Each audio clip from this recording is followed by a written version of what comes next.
mau pakai Zoom ya. Setelah kemarin juga pakai Zoom tapi nggak jadi. Kita akan membahas soal komunitas sastra digital. Nah, untuk mekanismenya mirip-mirip Rebahan ya pada umumnya lah ya. Tapi kita metode bertanyanya bisa langsung di chat, supaya bisa dinamis. Jadi nanti pas beres pematik bahasannya sudah selesai, barulah kita nanti nge-scroll dari chat-chat yang ada. Begitu.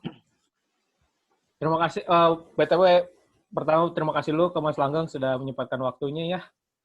Di sela-sela pegawaian pasti loba. Oke, Mas, silahkan.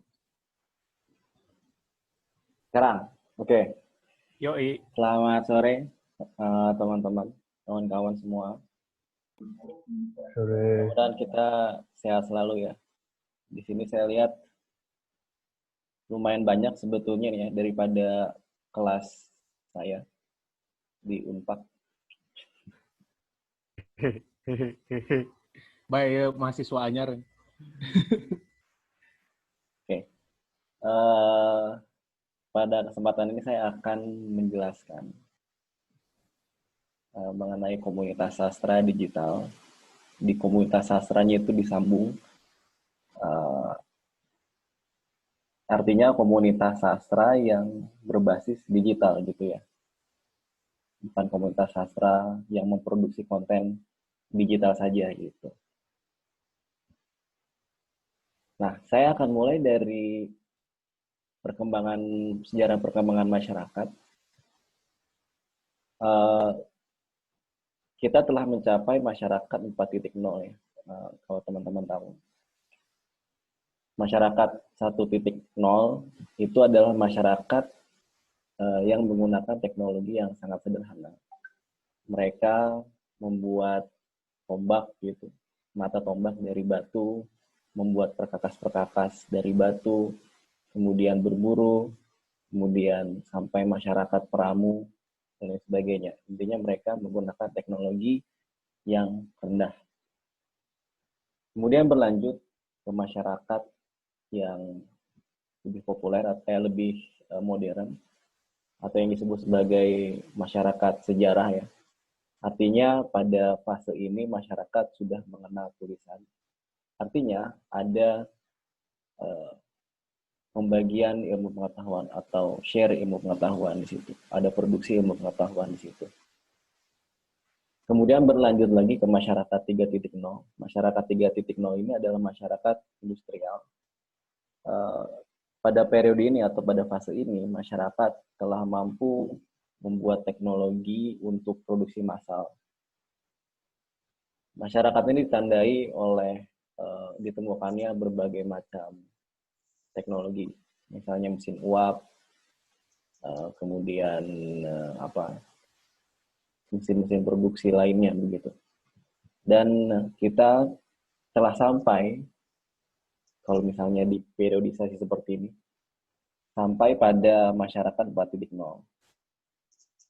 Masyarakat 4.0 ini merupakan masyarakat digital yang memanfaatkan teknologi digital untuk memenuhi kebutuhan sehari-hari. Jadi masyarakat yang berada pada ekosistem internet, masyarakat yang hidup di dunia digital. Seperti itu.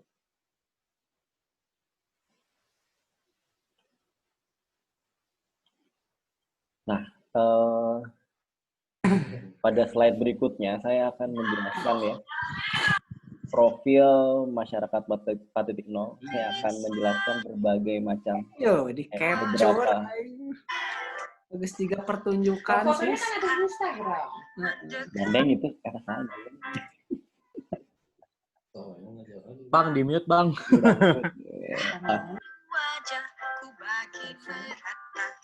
Si Maudi di out dong. Jack, gandeng Jack.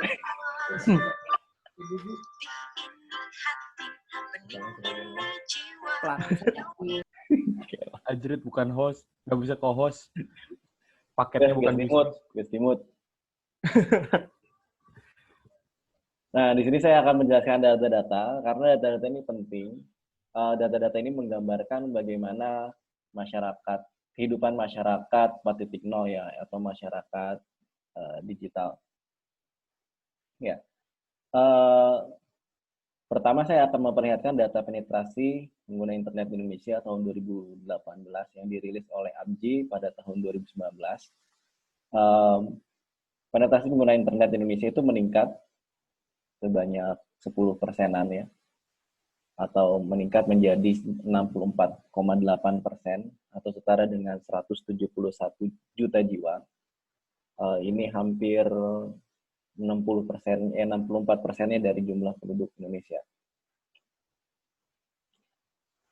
Data ini meningkat, jumlah ini meningkat dari tahun sebelumnya, seperti yang saya bilang tadi, meningkat 10,12%. Kemudian kita lihat lagi di sini ada data lainnya. Nah, Pulau Jawa menempati urutan pertama dalam penetrasi pengguna internet tahun 2018. Menariknya adalah Jawa Barat itu menempati urutan pertama ya, sebagai provinsi yang paling tinggi penetrasi pengguna internetnya di Pulau Jawa. Sementara DKI Jakarta hanya mencapai 4,8%, Jawa Tengah 14,3%, Banten 4,8%, Yogyakarta 1,6%, Jawa Timur 13,5%. Data ini penting ketika kita akan membuat suatu gerakan atau satu komunitas di ekosistem internet atau digital. Karena kita akan melihat data-data ini sebagai sasaran kita ya untuk kampanye gitu kan. Setiap komunitas saya kira pastinya akan melakukan kampanye begitu, akan melakukan program-programnya, dan skupnya atau wilayahnya tentu saja tidak di Bandung aja begitu ya, atau Bogor. Tapi kalau misalnya sudah masuk ke ekosistem internet, tentu saja kita harus berpikir lebih luas lagi. Nah, ini saya sediakan data di Pulau Jawa saja. Lainnya teman-teman bisa melihat di survei ABGI. Saya kira masih relevan walaupun datanya tahun 2018. Nah, kemudian kalau kita dikotomikan wilayah gitu, ada wilayah urban dan wilayah perdesaan, kita akan melihat data yang cukup mengejutkan bahwa di desa juga sebagian besar penduduknya sudah mengakses internet gitu. Sementara di kota sebetulnya hanya 74,1% saja yang terkoneksi dengan internet. Nah, ini penting juga. Berdasarkan data dari ABGI, pengguna internet di Indonesia itu didominasi oleh generasi milenial. Nah, rentang usianya seperti ini. Ini masa-masa kuliah, SMA kali ya, masa-masa SMA. Seumuran SMA, hampir semua orang yang disurvei itu menggunakan internet. Selanjutnya semakin jauh rentang usianya, semakin tua, semakin menurun sebetulnya yang di sini. Ada umur 35 sampai 39 atau 38 itu jauh menurun. Disparitasnya cukup tinggi pada rentang usia 30 sampai 34 dengan usia 35 sampai 38 sebetulnya. Disparitasnya cukup tinggi. Kalau tidak salah, rentang usia 35 sampai 38 itu hanya 50%-an gitu ya, 50%-an. Artinya ada gap generation di sini nih. Nah, ini generasi milenial kan, rentang umur segini. Nah, artinya kita bisa melihat siapa yang akan kita sasar ketika kita membuat gerakan atau komunitas sastra digital begitu. Tentu saja yang akan kita sasar ya rentang usia seperti ini.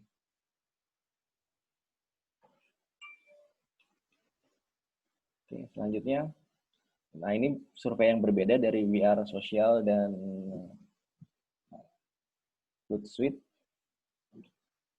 Menurut survei itu, pengguna media sosial Indonesia itu 59% dari populasi. 88% menggunakan atau mengakses YouTube. 84% pengguna mengakses atau menggunakan WhatsApp.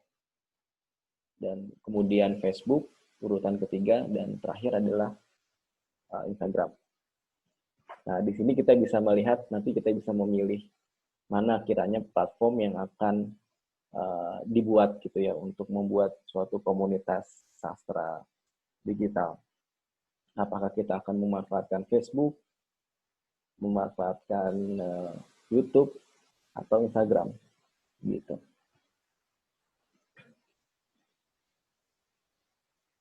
Nah, dengan demikian kita dapat menarik kesimpulan seperti ini ya.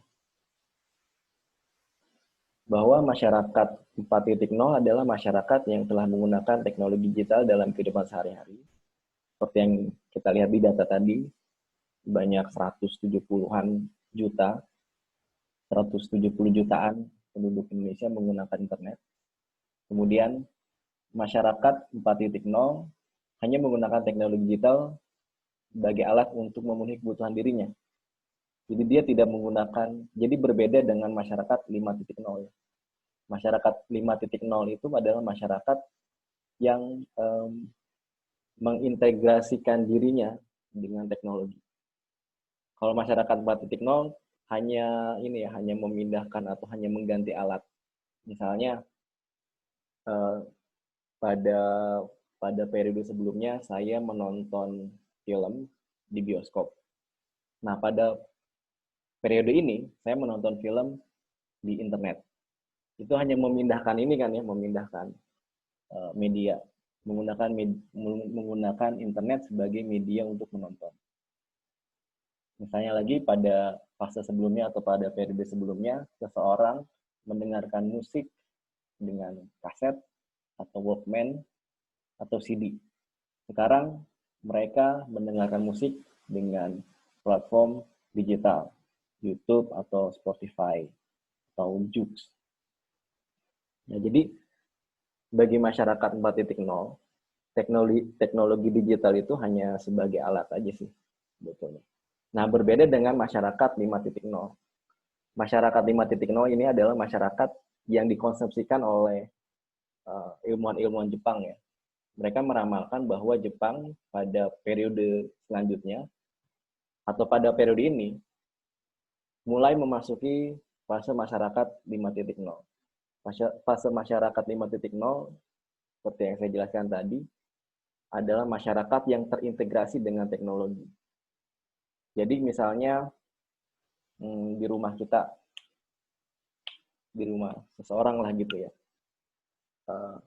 ketika dia ingin membuka kulkas, kulkas itu sudah menginformasikan kepada dirinya bahwa dengan bahan-bahan yang ada di dalam kulkas itu dia bisa buat apa gitu, bisa buat makanan apa.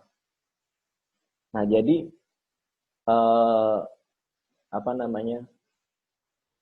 kecerdasan buatan itu sangat bekerja ya dalam masyarakat ini.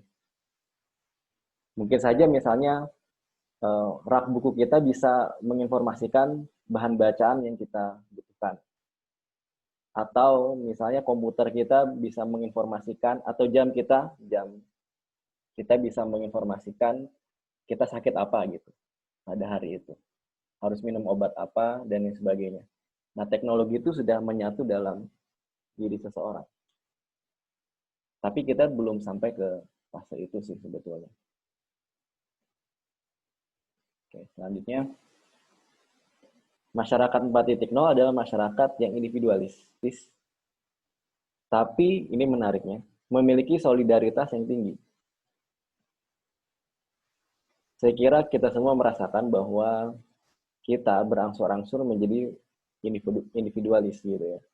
Saat saya bergiat di Asas, tentu saja itu menjadi satu hambatan ya. Asas ketika itu sangat sulit mencari anggota. Kenapa? Karena ya mereka lebih senang berkumpul di Facebook atau paling rendah main di BIP gitu ya. Jadi begitu masyarakat, jadi begitu mahasiswanya. Lebih senang ada di Facebook daripada ngumpul-ngumpul. Yang ngumpul-ngumpul di PKM gitu. Saya kira itu salah satu gejala yang nyata ya. Apalagi mungkin tahun-tahun berikutnya, tahun ini atau periode ini.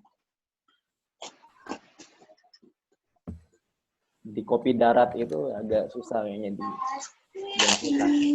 Boom, mau bisa namanya. Ini namanya.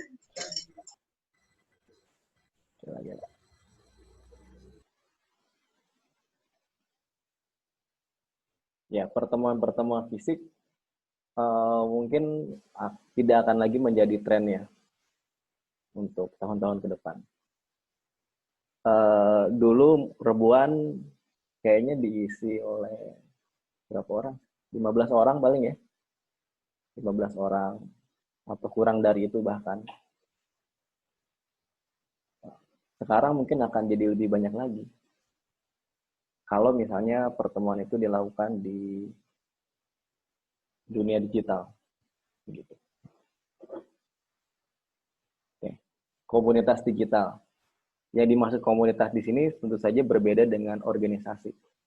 Kalau organisasi itu kan ada ADART, ada struktur organisasi, bahkan ada kartu anggota, ada nomor registrasi anggota. Sementara komunitas itu tidak seperti itu. Anggotanya itu cair. Bisa jadi pada pertemuan ini dia menjadi komunitas, pada pertemuan selanjutnya tidak. Ya seperti itulah pokoknya, cair gitu, masanya cair.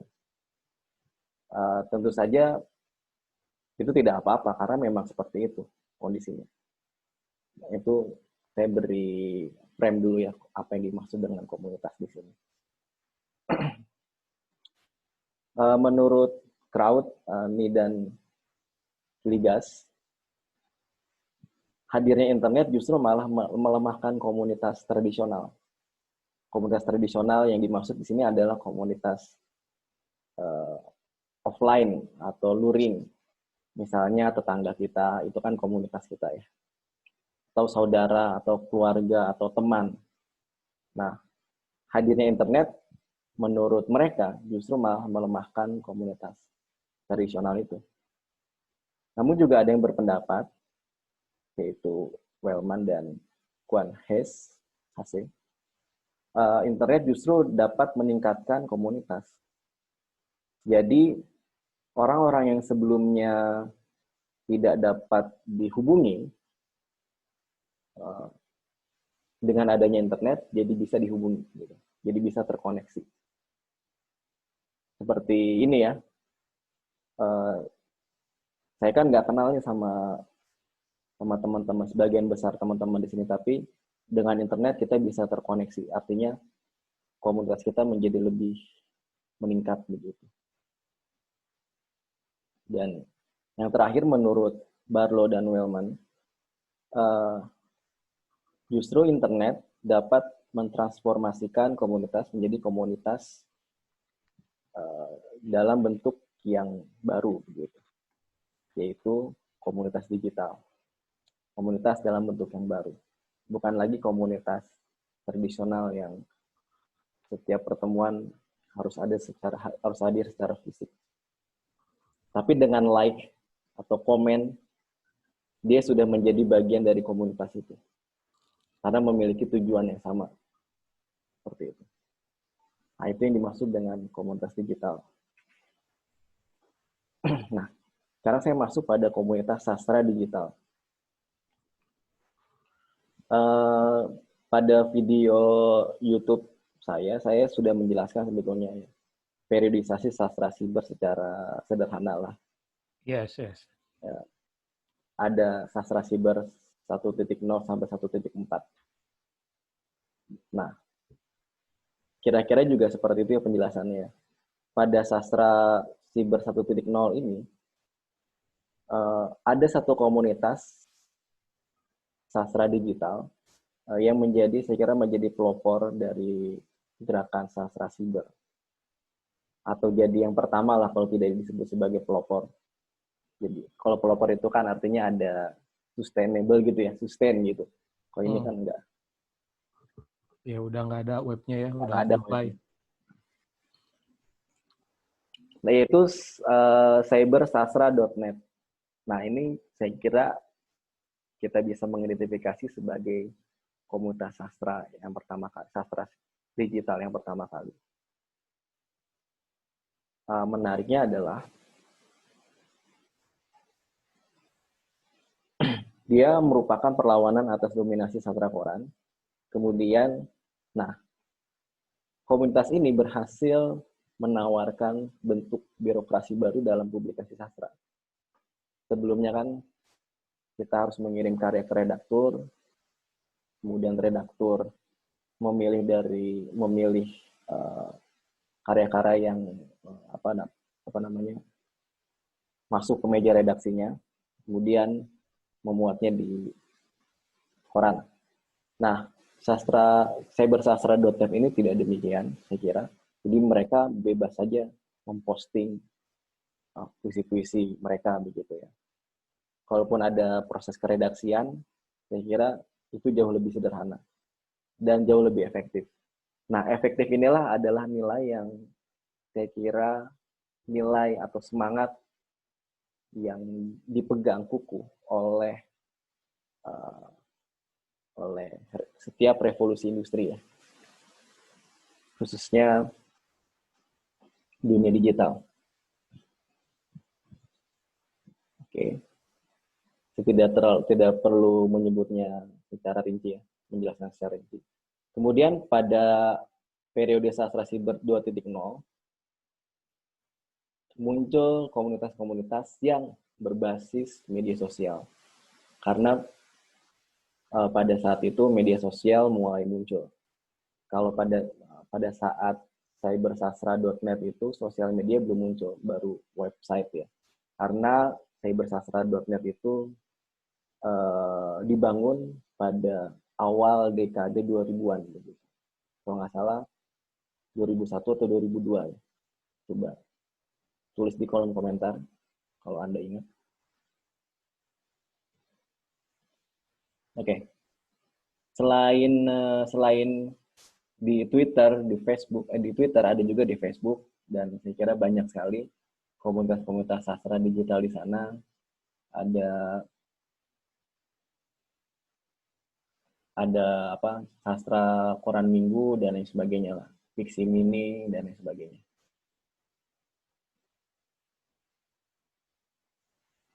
Oke, ini bisa dilihat di video saya aja ya. Sudah lama juga ngomongnya. Nah, kemudian di periode sastra siber 3.0, platformnya baru lagi. Tadinya kan media sosial. Nah, sekarang sudah masuk ke platform aplikasi. Beberapa aplikasi muncul, misalnya Novelis, Storyal, Wattpad gitu ya. Sudah mulai populer di Indonesia. Bentar. Ini ada yang mau masuk ya?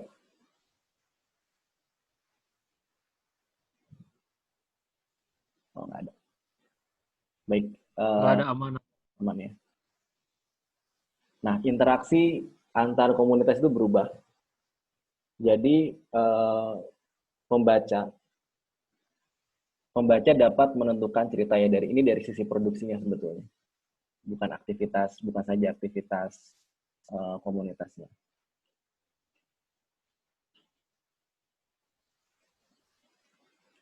Nah, yang terakhir, bagaimana membangun komunitas sastra digital? Nah, ada nilai yang saya tadi sebutkan, yaitu efektif. Jadi, ada nilai yang harus dicapai oleh komunitas sastra digital ini, yaitu keefektifan. Nah, keefektifan itu bisa diakomodasi atau bisa dicapai dengan bantuan teknologi informasi dan komunikasi. Nah, dengan bantuan teknologi informasi dan komunikasi, sebuah komunitas sastra digital dapat membuat berbagai macam kegiatan ya, atau gerakan begitu. Yang pertama adalah tentu saja sebuah komunitas itu harus ada ketemuannya gitu. Baik itu ketemuan video call atau ketemuannya dengan interaksinya, intinya interaksi sih sebetulnya. Komen-komenan atau lain sebagainya lah. Ada interaksi, pasti ada interaksi. Interaksinya berbasis dari bentuknya bisa macam-macam seperti yang saya sebutkan tadi. Kemudian, nah harus ada produksi konten. Dengan teknologi informasi, produksi konten ini harus lebih efektif lagi. Misalnya dulu ketika memproduksi sebuah konten YouTube, seseorang membutuhkan beberapa orang ya, kameramen, desain grafer, apalagi ya, dan banyak lagi editor. Nah, dengan bantuan teknologi informasi ini tidak perlu.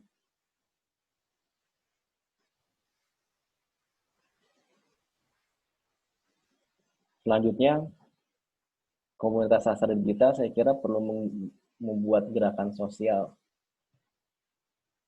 Nah, gerakan sosial ini menjadi satu hal yang niscaya ya. Niscaya ketika komunitas sastra digital itu beraktivitas.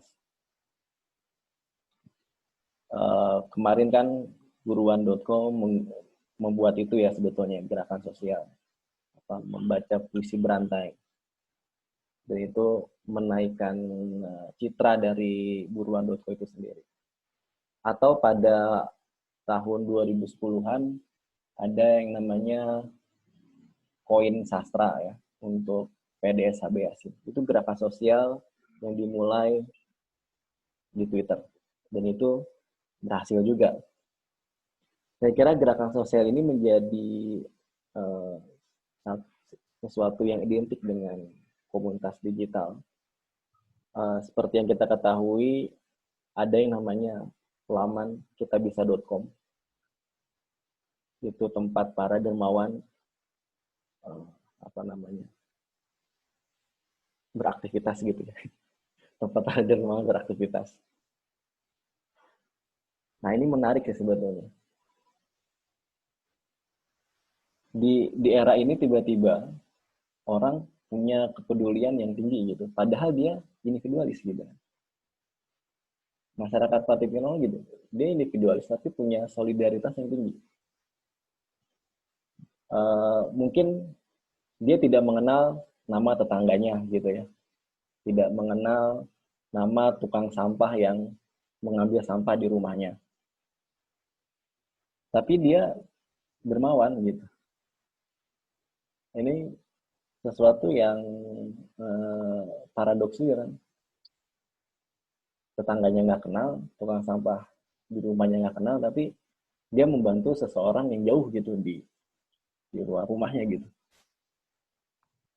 Nah, saya kira sebuah komunitas digital ya, sangat memiliki peluang yang besar untuk menjadi memprakarsai sebuah gerakan sosial. Dan yang terakhir yang bisa dilakukan oleh komunitas sastra digital adalah, ini saya kira yang penting juga, membangun pangkal data. Kalau big data itu saya kira nggak sebegitu hebohnya ya. Maksudnya terlalu berat lah untuk membuat big data. Tapi membuat pangkal data itu sangat memungkinkan bagi komunitas sastra digital. Karena ini menjadi cikal bakal dari big data yang diinginkan sebetulnya. Dari pangkal data ini kita bisa melihat demografi, kita bisa melihat profil anggota komunitas, bisa membuat program gitu ya. Terutama program sih. Misalnya ketika kita posting puisi ada berapa like sih? Kemudian ketika kita posting video ada berapa like sih yang ditekan gitu ya, jumlah like-nya ada berapa sih? Nah itu kita bisa membuat itu gitu, file data itu untuk menentukan langkah-langkah selanjutnya, langkah-langkah komunitas Sasadika selanjutnya.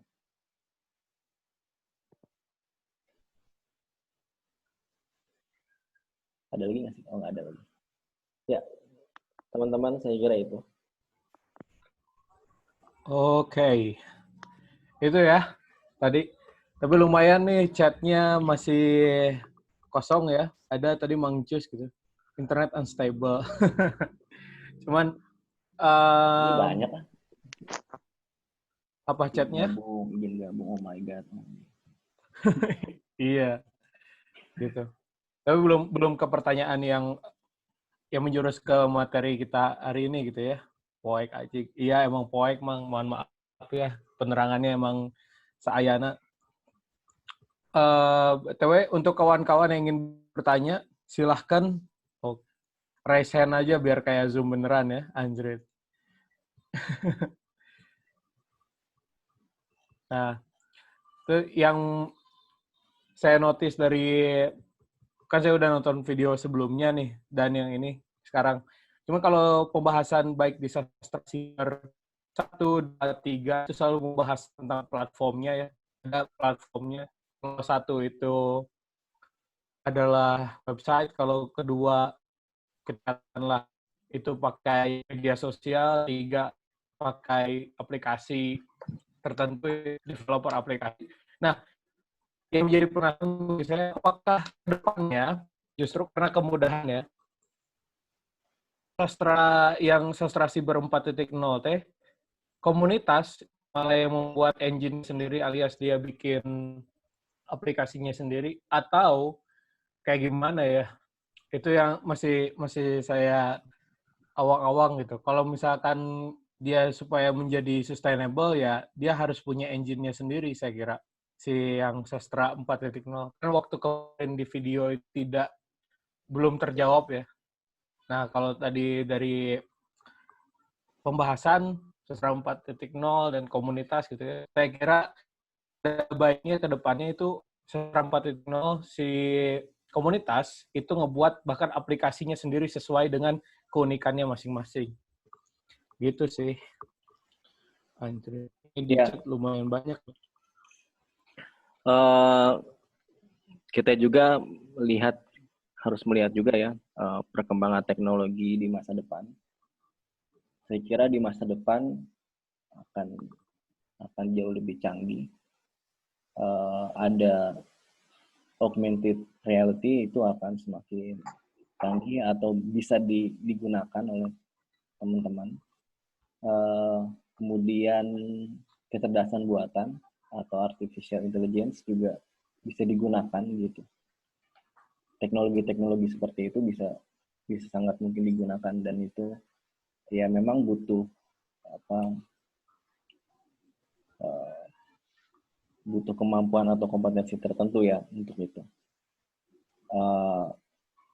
Ya bisa jadi juga bikin aplikasinya.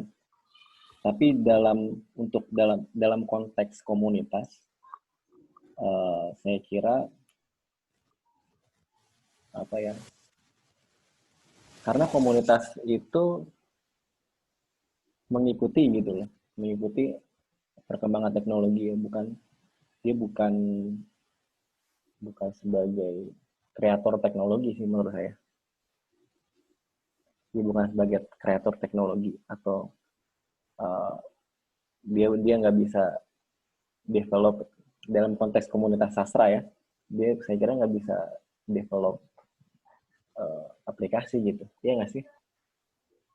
Jadi sejauh panjang sejarah yang telah dilalui, begitu. Jadi, Poek saya ngomong jeung naon anjing. Moderator. Kudu make flash sigana sekedapnya tah dikeukeuan jadi cangkeul. Ya, jadi website kan ya memang sudah ada kan dari dulu ya. Maka website itu digunakan. Kemudian muncul lagi media sosial. Ketika pertama kali muncul Facebook misalnya, ya belum tentu saja belum ada komunitas sastra digital. Tapi kemudian dimanfaatkan. Kayak gitu tuh. Kalau komunitas tuh gitu. Sistemnya dia hibrid gitu loh.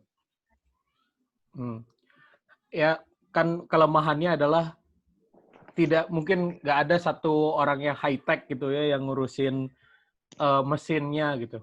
Biasanya kan ngurusinnya kegiatan dan aktivitasnya aja. Tapi mungkin ke depannya salah satu yang penting dalam yang ada di komunitas sastra itu orang yang bisa ngembangin Kalau mesinnya. itu udah sampai tahap organisasi, bro. Udah sampai tahap organisasi, bahkan ada tahap perusahaan atau startup gitu ya. Jadi bukan komunitas lagi. Itu udah ada direkturnya, engineer, dan sebagainya lah. Ya. Udah sampai tahap itu gitu. Iya. Jadi Soalnya bukan ada satu apps bagus, itu namanya Microsoft Power Apps. Jadi Microsoft Power Apps itu dia adalah aplikasi untuk membuat aplikasi, anjrit. Jadi dia bisa menyesuaikan dengan kalau misalkan kan ada beberapa tipikal aplikasi, ada yang chatroom, terus ada yang kayak Trello yang ngecek to-do list gitu ya. Kalau misalkan kegiatan komunitas yang bisa dikembangkan lewat aplikasi, saya rasa orang biasa pun bisa mengembangkan pakai itu. Jadi kalau katakan tadi kalau engineer itu kedua ada di organisasi, saya rasa Microsoft Power Apps bisa jadi jawabannya. Kan kayak Canva-nya aplikasi lah, anjir. Ya, tipenya sama dengan blog kan. Blog juga kan perlu webmaster gitu ya. Itu juga perlu gitu.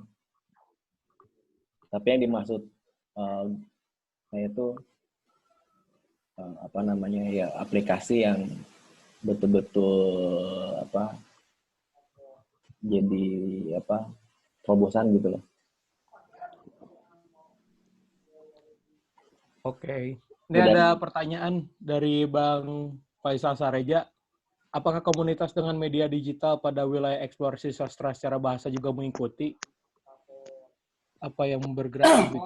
Soalnya aku langsung nih ngomong nih. Oke, langsung Bang.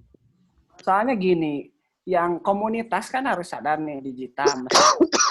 Cuman sekarang para sekolah menulis segala macam. Tapi kita tetap kalau ngomongin soal sastra ini nggak bisa ninggalin tradisi bahasa sastra secara yang dahulu. Padahal misalnya di platform-platform sekarang bahasa itu tidak berlaku dalam tanda kutip, tidak berlaku, tidak menjadi bagian milik masyarakat media sosial, bahwa puisi-puisi Hairil, Puja Ngabaru, puisi-puisi U.S. Rendra, bahkan yang terakhir misalnya puisi-puisi angkatan 2000, ini udah bukan lagi bahasa milik masyarakat media sosial. Nah, ini yang sebenarnya sering banyak nggak dipahami oleh kita.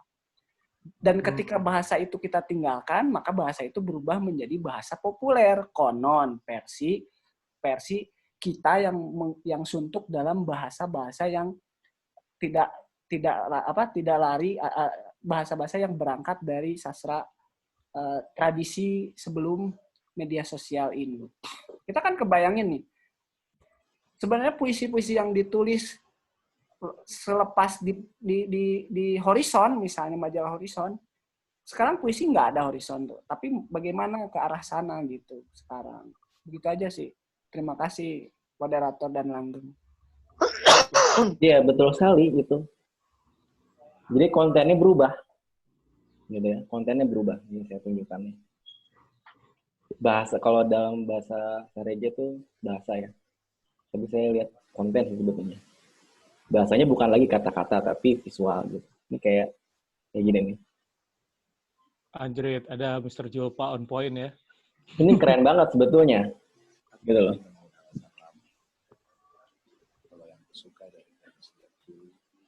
Apakah ini sastra? Ya, boleh-boleh aja kan kalau gua sebut sastra kan. Atau kayak gini.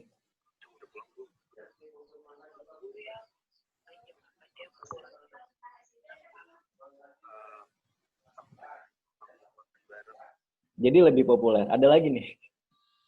Ini sorry nih, Angga nih gue ambil.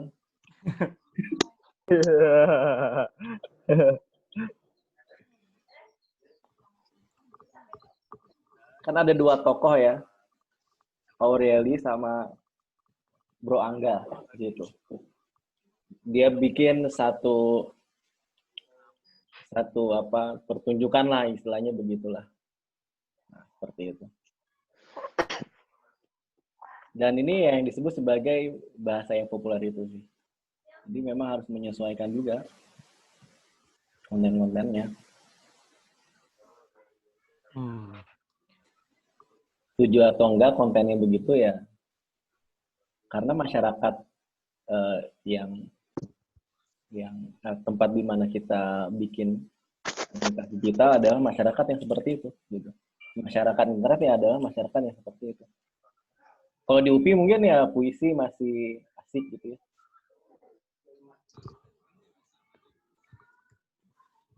Oke. Tapi udah menyesuaikan dengan apa yang ada di publiknya mungkin ya? Menurut gua sih begitu.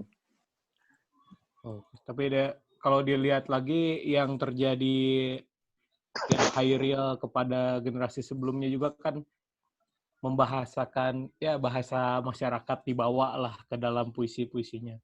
Mungkin ini juga bisa dilihat sebagai arah yang demikian mungkin ya.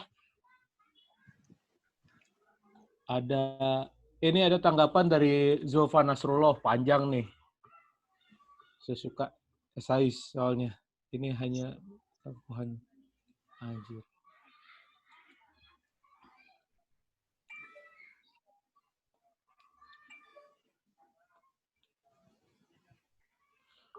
Oke, Mr. Jopa. Mr. Jopa mau bertanya langsung, tidak apa-apa. Dibuka saja mic-nya, biar lebih oke. Anjir. Mana nih? Halo, Bapak Zulfa Nasrullah. Mr. Julpa langsung ngomong dong. Iya. Aku nggak kelihatan wajahnya yang menggebu-gebu.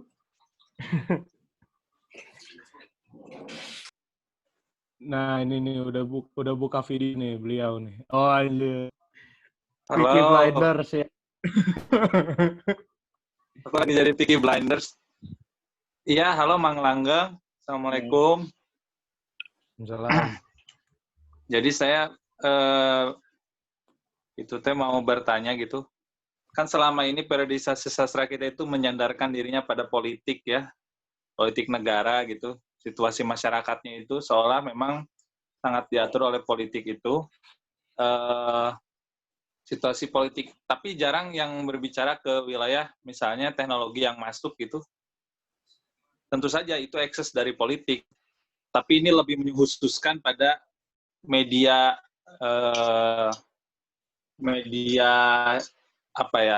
media masyarakat, misalnya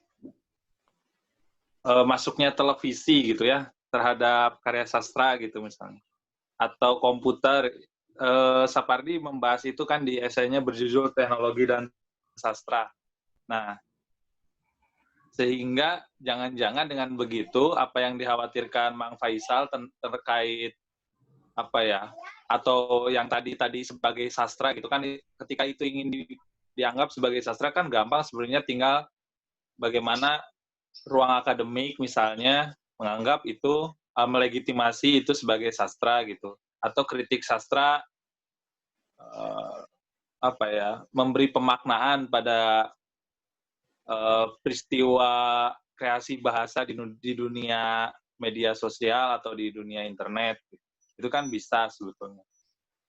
Kemarin diskusi misalnya dengan Mbak Huy, ya yang terjadi dengan Auriel itu yaitu teater gitu, teater digital gitu. Itu, dan kalau di luar udah ada ininya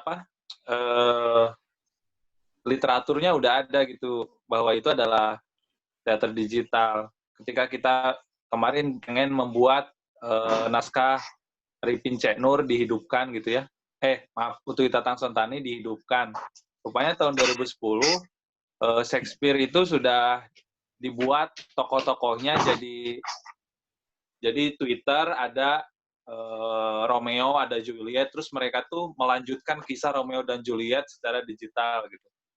Jadi ya seperti itu rupanya sudah terjadi gitu. Kita jadi rame aja karena ini aja apa? Ya momentum corona mungkin ya.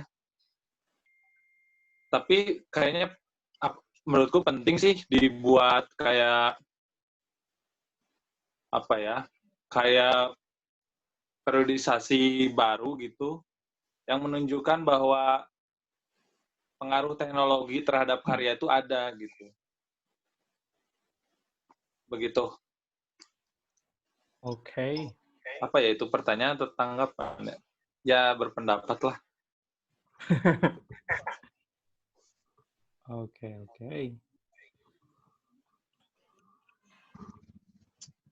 Ya, saya sedang menulis itu juga, Pak. Nanti di buruan lah, ada ya, ntar di buruan ada, ini sedang ditulis nih. Ini ada beberapa bab, ada sekitar Tapi 6 ke bab. sebelum reformasi nggak? Maksudnya jauh dari misalnya masyarakat lisan, masyarakat tulis gitu nggak? Atau justru dari masuknya internet aja? Ya, pasti originnya dari situ. Nah, ini nih ya. Oh. Dari sastra lisan, Oke. teknologi cetak gitu kan, sampai ke digital gitu. Nah, dari sini kayaknya mungkin ya, yang penelitian sebelumnya menciptakan kanon-kanon sastra itu, ada yang kepake, jangan-jangan juga ada temuan baru gitu. Sehingga periodisasinya itu agak bergeser sedikit gitu, karena kesininya, kan kalau saya baca misalnya, tahun 88 gitu, puisi Indonesia politik gitu kan, gara-gara reformasi tahun 88, asa maksakeun sih ya sebetulnya. Maksudnya, kayaknya pasti nggak semua gitu, nggak semua namanya Gandrung 98 gitu, jangan-jangan tahun itu ada yang berkarya lain misalnya. Nggak ke expose aja kali. Ya, memang sejarah yang ditulis pada saat itu saya kira masih berorientasi pada sejarah-sejarah besar ya. Gitu. Nah, sekarang itu kan sejarah itu lebih plural gitu ya. Dengan demikian sejarah-sejarah kecil diangkat. Dulu misalnya sejarah Bogor, sekarang ada sejarah desa apa gitu kan. Nah itu sejarah-sejarah kecil tuh. Dulu orang-orang besar aja yang ditulis. Sekarang orang-orang kecil ditulis. Tukang sampah atau tukang parkir. Lebih melengkapi mungkin nanti ya. Seperti itu. Nah, di sastra sendiri, ya memang selama ini politik sangat berpengaruh dalam periodisasi gitu. Sebetulnya ada satu metode yang lebih objektif, katakanlah begitu ya, yaitu gaya bahasa gitu. Jadi kita melihat periode sejarah sastra kita dari bahasa, bagaimana di Inggris misalnya kan ada periode Shakespeare dan lain sebagainya gitu. Itu dilihat dari bahasanya begitu. Salah satunya begitu. Nah, ini sedikit cerita aja. Saya sih menyusunnya dari platform-platform yang yang ada gitu, kemudian interaksi birokrasi publikasi dan bentuk. Nah, ini yang menjadi dasar supaya sejarah kita jadi lebih dalam tanda kutip objektif gitu. Dan saya kira fungsi dari sejarah itu sebetulnya hanya sekadar mengingat sih, supaya kita gampang ingat Khairil Anwar itu 45 gitu kan. Amin Hamzah itu pujangga baru sebelum 45 atau 1933 gitu. Fungsi sejarah kan itu yang untuk mengingat.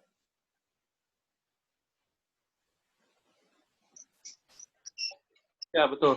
Ya gini banget. Mantap. Lanjutkan, Kang Langgeng. Jadi Pirsa Besari itu masuk tonggak nanti gitu. Kritikusnya Langgeng Prima Gradinata gitu. Mantap.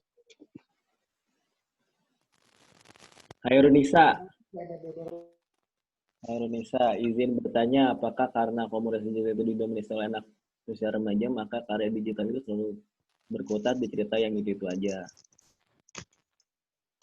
Cerita cinta masa remaja misalnya, dan kadang cerita gampang ditebak. Kalau iya, lalu bagaimana cara agar genre lain seperti misteri, politik, dan misalnya agar bisa lebih dikenal supaya bisa menyamai kepopuleran genre romance. Sama kemungkinan Atau kedepannya juga bakal lebur sebenarnya, geng. Jadi nggak ada sastra serius, sastra digital, bahasa sastrawi, tema ciklit dan lit. Karena kan dari dulu itu dua itu bareng, tapi dia saling menolak atau saling menyanggah, Julpa. Kalau dulu dia saling menyanggah. Sastra serius, puisi-puisi serius dengan kuat tuh saling menyanggah. Novel sejarah, novel segala macam saling menyanggah dengan misalnya, karena itu terjadi misalnya di film genre atau film tema genre superhero tidak dilirik, tapi misalnya pada festival maupun tingkatan Oscar akhirnya superhero masuk, best picture, best desain artistik segala macam itu masuk. Kalau dulu enggak, superhero itu enggak ada, karena mungkin justru ditambah oleh nggak ada apanya, nggak ada penghargaannya, nggak ada yang masuk Oscar. Kenapa?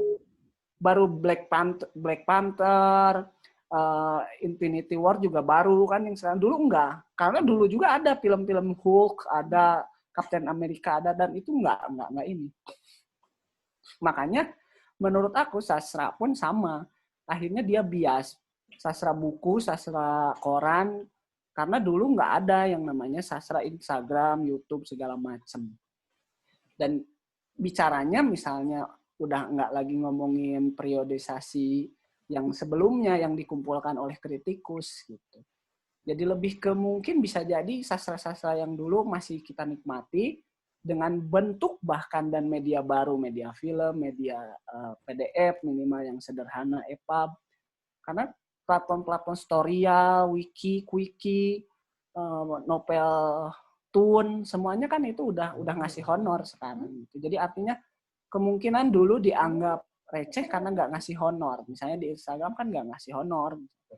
Tapi web blog misalnya cyber, dulu di cyber itu nggak ngasih honor. Saud itu nggak ngasih honor di portal cyber sastra itu. Tapi karena sekarang dikasih honor, bisa jadi itu mempengaruhi penulis-penulis yang dulu di sastra serius nulis di sana. Sebagai contohnya seperti itu. Kemungkinannya gejala-gejala. Ya, kayaknya itu menyinggung pertanyaan Indonesia ya. Ya. Ya nggak apa-apa juga sih kalau misalnya ceritanya gampang ditebak. Ya yang tadi yang Nisa itu kan ya. Kalau itu banyak dibaca ya nggak apa-apa. Santai aja lah pokoknya. Kita mah. Nah ini nih dari Rangga nih. Biar apa sih ada komunitas sastra digital yang digital? Biar apa?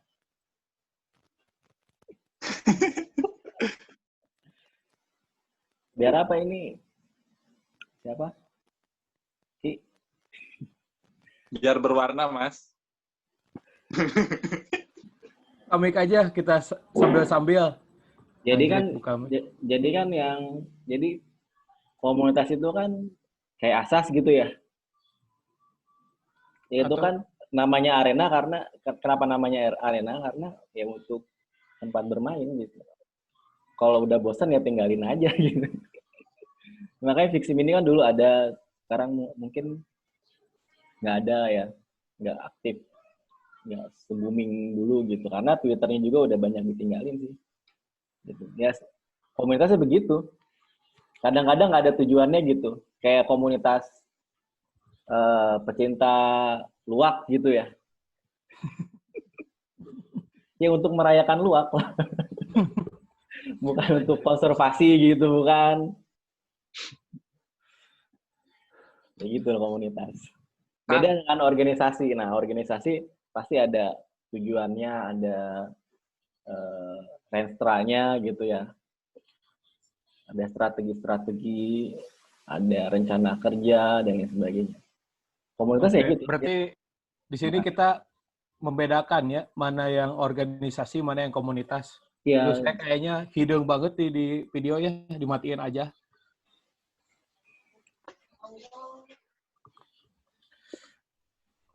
Kang Alay ngiring nyarios sakedik deui ya. Mangga Bapak Jo Pak.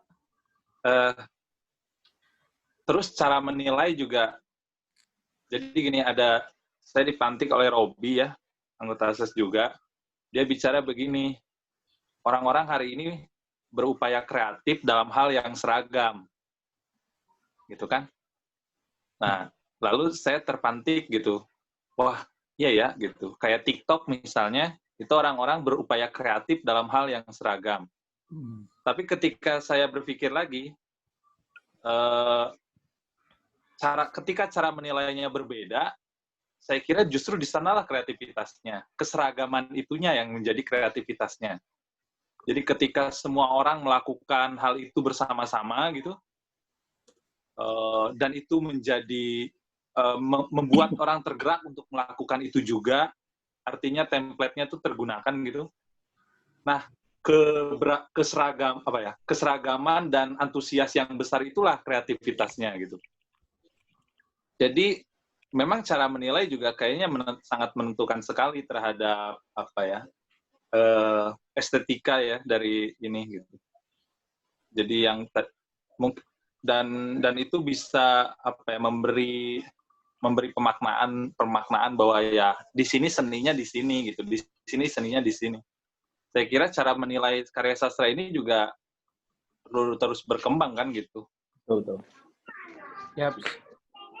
Kayak PD Baik itu Dilan tuh dia ada value-nya gitu.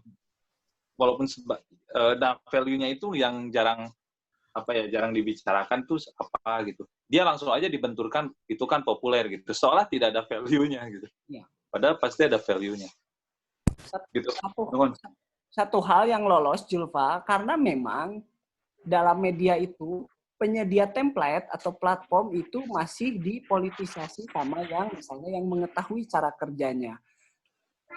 Coba bayangkan ketika 10 tahun lagi atau 5 tahun lagi, setiap personal sudah bisa membuat template. Artinya TikTok dibuat oleh sebuah perusahaan, bukan dibuat oleh satu unit yang lebih kecil, misalnya komunitas Pixie Mini. Kebayang nggak kalau Pixie Mini dia punya template sendiri seperti TikTok. YouTuber punya template sendiri, aplikasi sendiri. Karena kan ini masih dikuasai oleh misalnya sumber daya yang besar. TikTok, segala macam jenis itu hanya barulah gitu, misalnya di Instagram dipersilahkan orang bikin filter. Naval bisa bikin filter, Julpa bisa bikin filter, baru muncullah kreativitas. Nah, ini berarti di wilayah tinggal kita nunggu kapan unit-unit terkecil dari komunitas kita juga bisa membuat itu. Webtoon dikuasai yang punya webtoon, Wattpad dikuasai oleh yang punya Wattpad. Tapi kebayang nggak kalau tiap daerah punya satu komunitas tiap wilayah? Karena dia apa coba? Karena dia nanti sudah paham. Buat apa saya TikTokan? Saya kok buat baru misalnya bukan TikTok lagi tapi tek-tek misalnya. Karena itu gerakannya semuanya dari musik nih tek-tek misalnya. Itu udah nggak bakal kreativitasnya di wilayah sana juga gitu. Terbangun. Ya, tadi saya bicara. Ya kan? Ya, tentang kreativitas, betul. Ya, keseragaman itu karena dia hanya muncul dari sumber template yang itu aja penyedianya di Google, yang punya Google misalnya, yang punya Facebook. Makanya mereka kedepannya bakal memberikan banyak bentuk-bentuk baru yang bisa kita juga ikut andil di dalamnya. Misalnya ya, di dalam TikTok bisa jadi itu ada politik dari itunya ya, dari sistemnya gitu. Ya, tapi yang terjadi pada Aurel, siapa Auriel? Ya. Dia kan menciptakan template dari kreasi artistik tertentu lah gitu ya. Nah kemudian orang-orang pada ikut. Gitu. Jadi memang bisa sih diikuti. Kalau di Indonesia Aurelia itu, kalau di luar kan jauh sebelumnya ada yang dua itu, yang satu yang no kan itu jauh sekali sebelumnya. Dan itu dua orang kan, satu orang yang sama ya.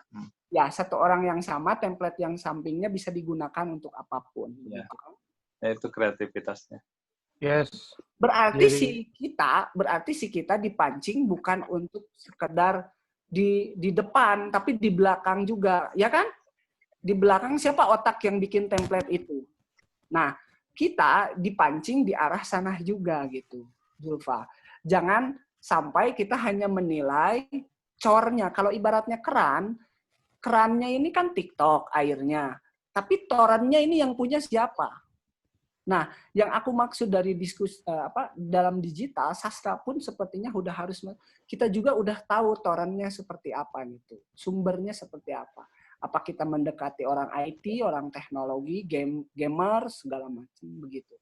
Yang akhirnya muaranya teks, misalnya muaranya teks, musik, sastra zaman dulu bisa kita angkat lagi, itu sangat memungkinkan. Begitu sih kalau menurut aku kalau nambah ternyata. Oke. Begitu. Ya. Aku menanggapi sedikit. Eh, tumbuhnya sastra digital ini, aku kira disokong oleh kapitalisme ya. Disokong oleh kapitalisme. Apa yang membuatnya populer yaitu kapitalisme itu. Misalnya TikTok gitu tiba-tiba jadi populer ya. Itu bukan sastra ya. Tapi seni lah ya. Jadi populer ya karena ada yang mendesain itu bisa jadi populer gitu. Dulu kan ketika ada fenomena Bowo, Alton Libe gitu ya, TikTok sempat meredup gitu. Tapi tiba-tiba muncul lagi di awal 2020.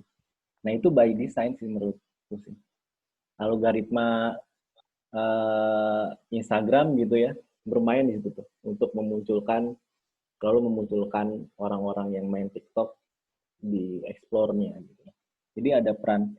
Nah, ketika komunitas sastra digital gitu berdiri sebagai membuat platform atau membuat aplikasinya sendiri, menurutku potensi gagalnya itu sangat besar gitu. Potensi gagalnya sangat besar karena belum bertransformasi menjadi kapitalis gitu ya. Belum tahu telah pemasarannya gitu. Nah, yang perlu dilakukan menurutku sih ya kita menumpang pada kendaraan kapitalisme itu, kendaraan kapitalis itu Anjay. untuk apa namanya, untuk sampai pada tujuan-tujuan komunitas, suatu komunitas gitu. Oke, we look again at the chat. Ini ada Sahdan Kliat menanggapi dulu ya. Jadi sebenarnya sastra digital itu pentingnya apa? Apakah sastra digital itu hanya penghimpun penulis? Kalau dari komunitas mungkin bisa ya. Ini juga ada Bang ya.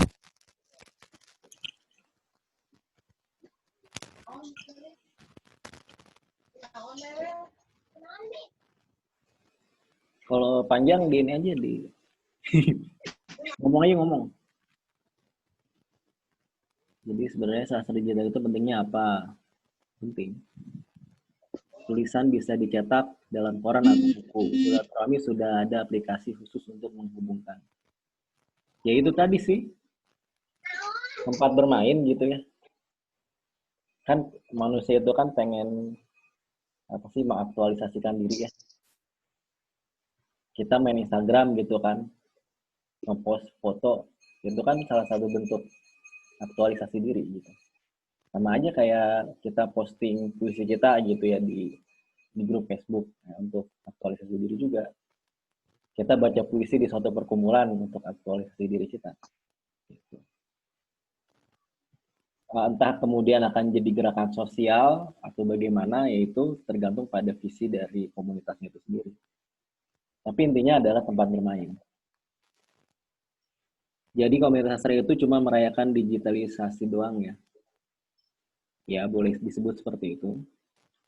Apa batas suatu dari Angga nih? Apa batas suatu hal disebut sebagai sastra digital? Mana yang sastra, mana yang bukan? Kalau ada batasnya, apakah sastra digital menjadi sastra yang cuma pindah bentuk atau medianya? Ketika saya menulis cerpen di laptop itu sastra digital gitu. Ketika saya cetak cerpen saya itu jadi sastra cetak. Jadi tergantung medianya. Sapardi begitu ya, kata Sapardi bukan kata saya juga, kata Sapardi ahli wahana itu kayak gimana sih? Kata dia, ini puisi saya nih di komputer. Kemudian ketika saya cetak dipakai mesin printer gitu. Nah, itu jadi ahli wahana kayak gitu. Jadi sesederhana itu sebetulnya. Mana yang sastra, mana yang bukan. Ya bebas-bebas aja sih. Mau disebut sastra, mau disebut bukan sastra juga bebas-bebas aja lah. Karena sastra sendiri memang kalau aku sih mau bergerak di relasi sastra atau teks dengan sumber inspirasi teks tersebut. Ya gimana juga aja lah.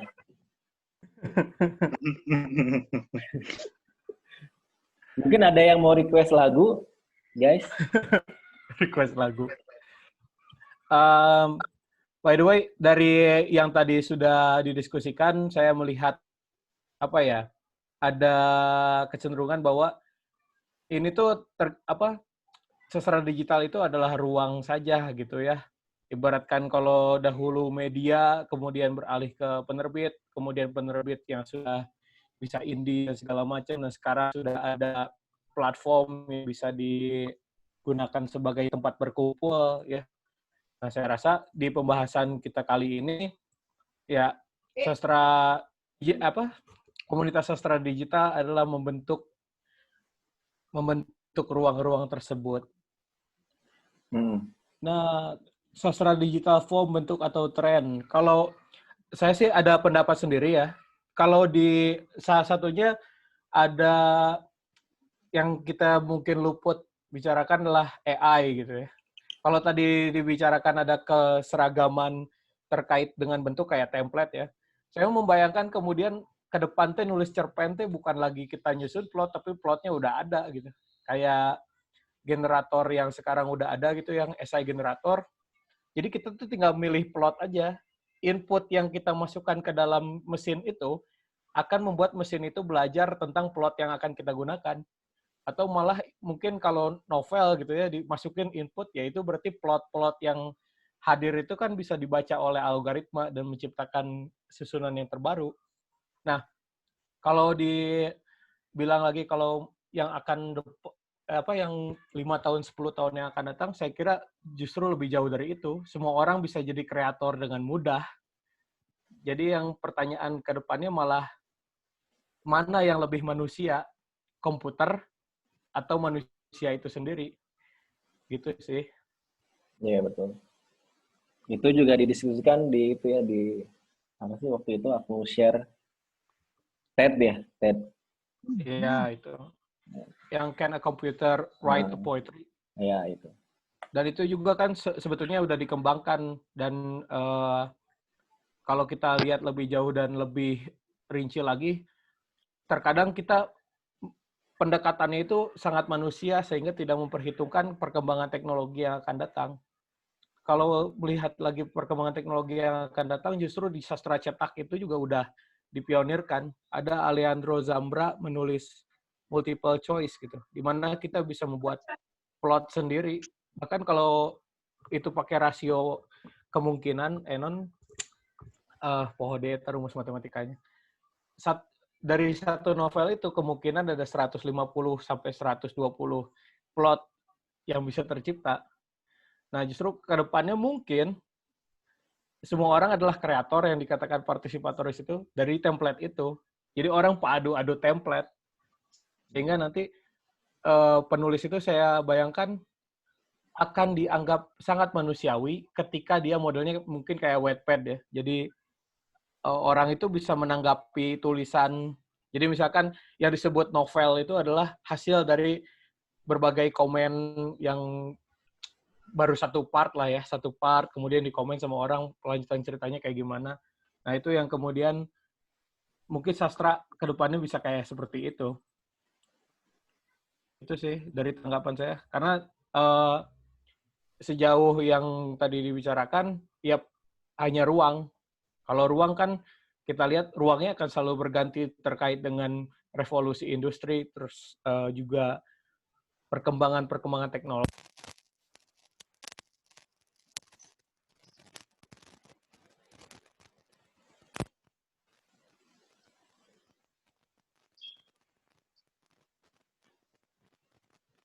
Di seni rupa hal-hal begitu, di eksplorasi bentuk dan tema bergerak dengan masif. Sastra mah lamban. Karena mungkin kita memandang sastra itu ya gitu-gitu aja sih. Sastra itu puisi, cerpen, Ya betul, novel, sepakat. bahkan Ada bisa lebih. di ruang akademik juga begitu. Jadi ketika ada mahasiswa ingin mengkaji apa ya, gitu. Mengkaji iklan misalnya ya, nggak boleh gitu. Mengkaji komik gitu, nggak boleh.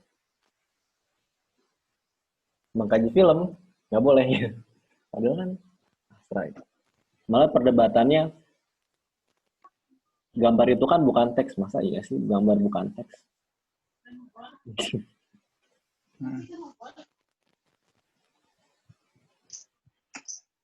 Udah.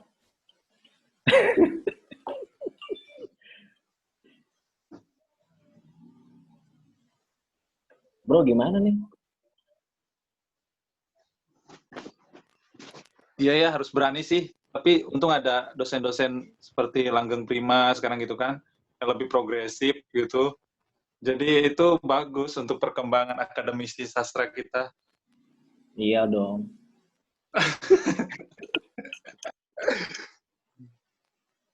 Biar lebih cair, bentuk wacana berkembang sastra teh. Seru Betul. juga. Nah. Di sini Padahal rupa mah ya, konseptual art misalnya, rupanya udah hilang. Tinggal ide gitu kan. Tapi masih aja dia makna itu sebagai perkembangan dari seni rupa dunia gitu. Ya kayaknya kita juga tongsian paket rock aja misalnya seni rupa, musik gitu. Tinggal bagaimana kita pandang itu dari sastra misalnya. Dari segi teksnya, kreasi bahasanya. Saya kira itu menarik. Si Willy karek datang ya. Benar, iya karaokean euy. Beres. Hah? Oke, Syahdan. Kalau misalnya sastra digital hanya tempat alih wahana dan tempat bermain, berarti sastra digital itu akan sia-sia, Kang. Kalau hanya begitu, apa nggak ada tupoksi yang lebih khusus lagi gitu.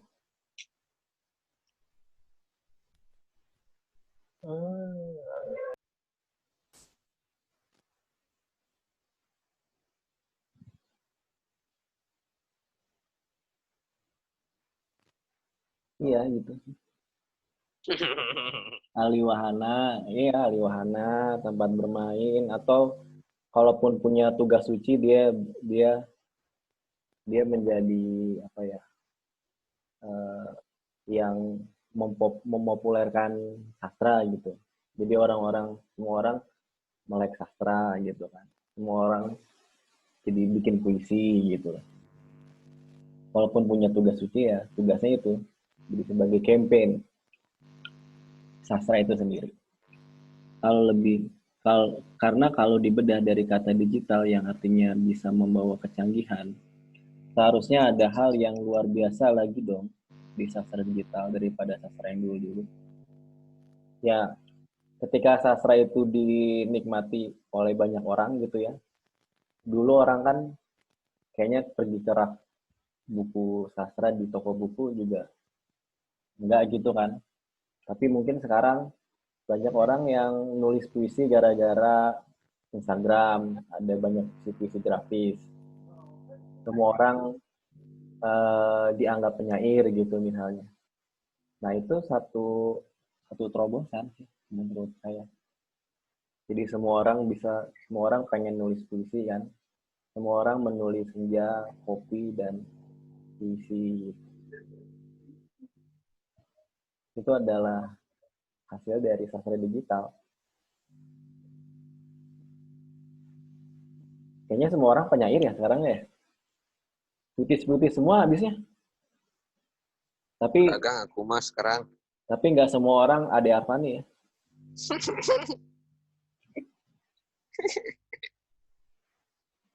Maksudnya penyair itu kan dilihat dari kehidupannya gitu ya. Bukan karyanya doang, tapi dari kehidupan. Udah tuh. Udah tuh. Gue mau ngecek data COVID hari ini. Nyanyi dong, Om.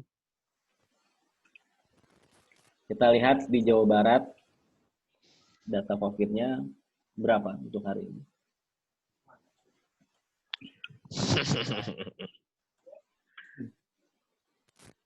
Masih 100 gitu kalau nggak salah. 100-an lah. Oh, oke, sudah ada suaranya. Kalau dari yang sudah berkembang tadi ya, kita mungkin sudahi saja karena durasinya tidak ramah untuk YouTube. Karena ini bakal di-upload di YouTube ya, supaya yang lain juga bisa menikmati. Oke, gitu Mas ya. Disimpulkan saja Murun ya, supaya lebih Abdol, Android Abdol. Ya, mungkin saran aja lah. Oke. Ya, menurut saya sih asas harus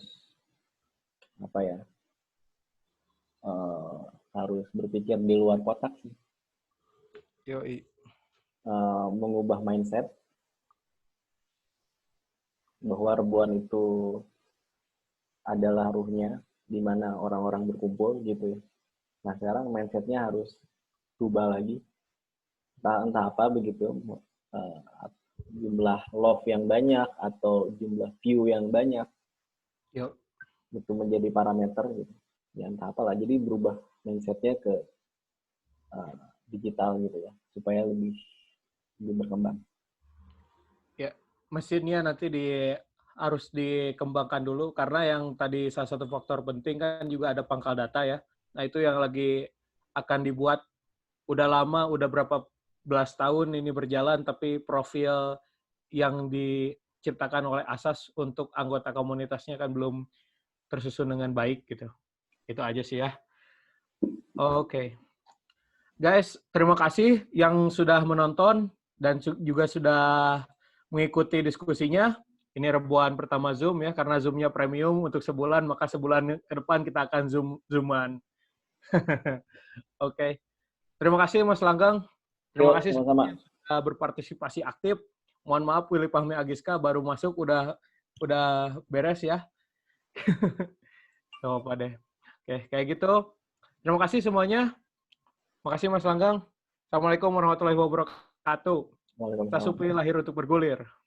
Lahir untuk bergulir.